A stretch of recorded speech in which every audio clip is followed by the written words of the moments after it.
Hallelujah, thank you Jesus, hallelujah, thank you father, thank you Jesus. अब्बा पिता, आपका धन्यवाद हो परमेश्वर जी, आपकी स्तुति हो प्रभु जी। प्रभु जी अपनी पवित्र हजूरी में लेके आने के लिए प्रभु जी हम फिर से आपका धन्यवाद करते हैं प्रभु जी। सुबह से लेके परमेश्वर जी अब तक संभाल के रखा प्रभु जी, आपका धन्यवाद हो परमेश्वर पिता जी। हमें परमेश्वर जी खुदा बाप जी आप अपने पवित्र चरणों में लेके आए प्रभु जी, आपका शुक्रिया अदा करते हैं परमेश्वर जी। और प्रभु जी मैं आपके आगे दुआ करती हूँ परमेश्वर पिता, आज जब वचन में से दुआ हो खुदा बाप जी, आज वचनों के बीच में से जब प्रार्थना हो प्रभु जी, जब वचन का प्रकाशन हो परमेश्वर जी, हर एक सुनने वाले को प्रभु यीशु जी आप आत्मिक उन्नति दे परमेश्वर जी। और जिनकी आत्मिक आंखें बंद है प्रभु जी, इस वचन के द्वारा, इस प्रार्थना के द्वारा परमेश्वर जी उनकी आत्मिक आंखों को खोल दें प्रभु जी। Hallelujah, thank you Jesus. आइए हम वचन में से सीखते हैं मत्ती की अंजील 5 अध्याय में। जब हम इसके 44 वर्स रीड करते हैं तो वहाँ पे लिखा है कि परंतु मैं तुमसे ये कहता हूँ कि अपने वैरियों से प्रेम रखो और अपने सताने वालों के लिए दुआ करो। हालेलुया। तो यहाँ पे हम देखते हैं कि प्रभु का वचन जो कहता है कि अपने वैरियों से प्रेम रखो और अपने सताने वालों के लिए प्रार्थना करो। जब हम देखते हैं कि ये हमारे जीवन में अगर हम इसको प्रैक्टिकली लागू करना चाहें तो ये हमारे लिए बहुत टफ है, बहुत मुश्किल है हमारे लिए करना, क्योंकि ये हमारे जो इंसानियत में जो एक स्वभाव है कि हम जल्दी से किसी को माफ़ नहीं कर पाते। तो ये हमारे अंदर जो स्वभाव है ऑलरेडी कि हम अपने बैरियों से बैर रखते हैं, हमारे अंदर वो चीज़ है कि हम प्रेम करने वालों से प्रेम रखते हैं। तो ये हमारे स्वभाव के उलट बात है जो प्रभु हमसे कह रहे हैं। ये ऑपोजिट सिचुएशन में प्रभु हमें रिएक्ट करने के लिए कह रहे हैं, जो एक इंसान के लिए करना बहुत ही मुश्किल है, पर परमेश्वर का वचन हमें वही सिखाता है जो करना मुश्किल है। हम अपने भाइयों को तो अच्छे से मिलते हैं, पर अन्य जातियों को अगर हम नहीं मिलते तो प्रभु का वचन कहता है कि वो रॉन्ग है। इसमें आप क्या भला करते हो, इसमें आप क्या अलग करते हो, आप अलग किए गए हो, तो आपकी बातें कैसे अलग हैं इंसानों से। तो जब हम इस वचन में से देखते हैं कि प्रभु का वचन कहता है कि अपने वैरियों से प्रेम रखो, ये करना बहुत मुश्किल है। और आगे चलकर हम देखते हैं कि प्रभु कहते हैं अपने सताने वालों के लिए प्रार्थना करो, ये भी करना बहुत टफ है। क्योंकि जब हमारे अंदर किसी के लिए ग्रजेस हो तो उसके लिए हमारे अंदर से वो पॉजिटिविटी नहीं निकलती, वो बातें नहीं निकलती।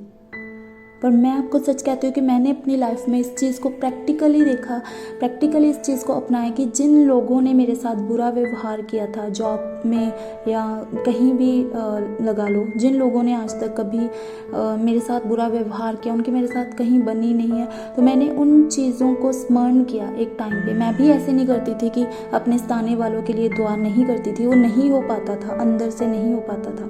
पर अभी पिछले कुछ टाइम से मैंने ये चीज़ शुरू करी है कि जिन लोगों ने मुझे सताया है पास्ट में, जिन लोगों ने मुझे दुख दिया, हर्ट किया, जिन लोगों ने मेरे ऊपर जो व्यंग कसे या बुरी बातें बोली हैं, मैंने उनके लिए दुआ करना शुरू किया, उनका नाम ले लेकर प्रार्थना करनी शुरू करी। उनके परिवारों के लिए जो मुझे उनके वीकनेस, जो कमज़ोरियाँ, जो उनके कमियाँ घटियाँ उनके परिवार के बारे में पता थी, मैंने उन विषयों पर दुआ करनी शुरू करी।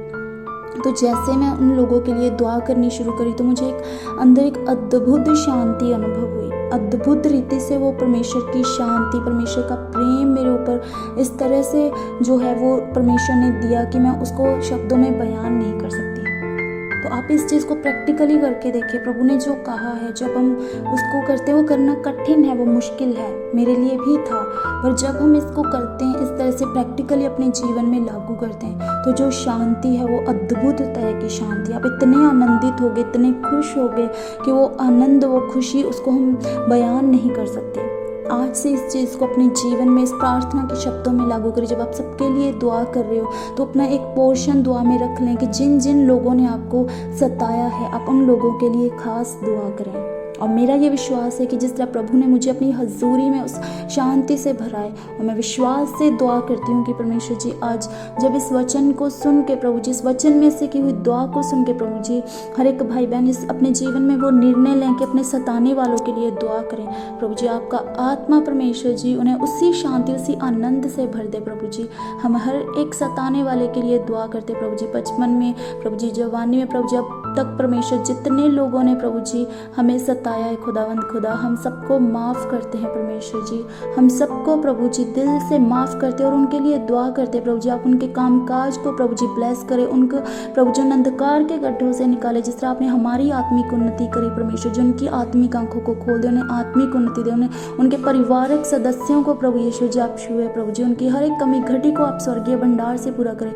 जिन लोगों ने आज तक हमें सताया प्रभु, आप जानते हैं प्रभु जी, आप उस हर एक पल को जानते हैं प्रभु, जिस सताव से आपके बच्चे गुजरे हैं प्रभु जी। हर उसे सताने वाले इंसान के लिए परमेश्वर जी हम दिल से दुआ करते हैं प्रभु जी। आप उनके ऊपर अपने अनुग्रह की नज़र को प्रभु जी बढ़ाएं पिता परमेश्वर। आप उन्हें छुटकारा दे प्रभु जी, उन्हें शांति दे, अपने प्रेम से भर दे। आपकी सुरक्षा उनके परिवार के चारों ओर हो प्रभु जी। उनका स्वभाव परमेश्वर जी आप अपने स्वभाव में चेंज कर दे प्रभु जी, और उनका नाम भी जीवन की पुस्तक में लिख लिया जाए परमेश्वर जी। हम दुआ करते हैं हर उस सताने वाले को परमेश्वर आप ब्लेस करें, उनके परिवारों को ब्लेस करें, उन्हें आशीष दें, आत्मिक तौर पर, आर्थिक तौर पर, सामाजिक तौर पर प्रभु जी आप हर एक सताने वाले को आशीषित करें। प्रभु यीशु मसीह जी के पवित्र सामर्थ्य जिंदा नाम में मांगते हैं।